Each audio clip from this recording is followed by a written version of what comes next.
अस्सलाम वालेकुम नाज़रीन, मैं खैरियत से उम्मीद करता हूँ आप खैरियत से होंगे। तो जी मैं आ मिस्त्री साबर अली, तो तुसी चैनल देख रहे हो मिस्त्री साबर अली जी। तो मैं लाहौर पहुँच आया तो इत्थे एक जनाब फंक्शन है मेरे भांजे वारस का। तो जनाब बस मैं आया जी शादी ते। जनाब मेरा जनाब भांजा है मोहम्मद वारस, इस दी जी शादी ना वो अटेंड करन आया। तो अल्लाह सारे सलामत रखे, बच्चों सारे दे बच्चों अल्लाह खुशियां विखावे। तो यह जनाब मेरी अमशीरा है जुबैरा बीबी, जिस दे बेटे की शादी है।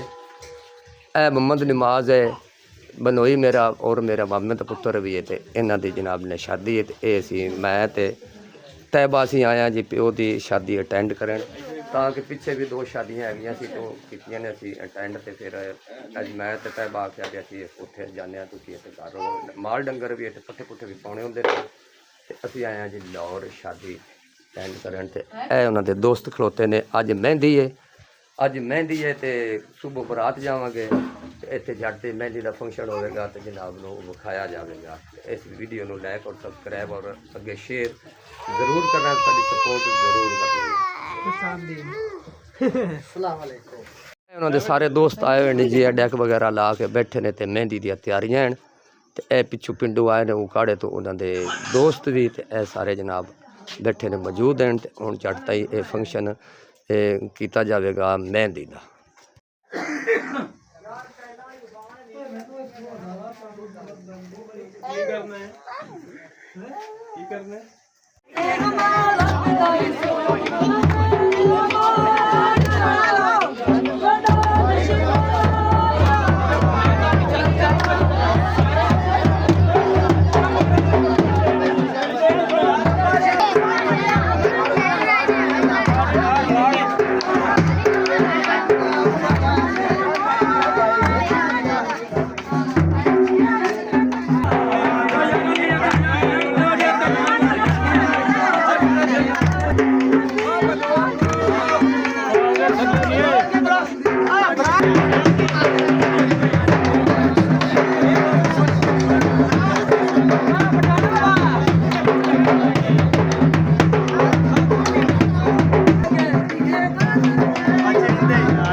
Yeah.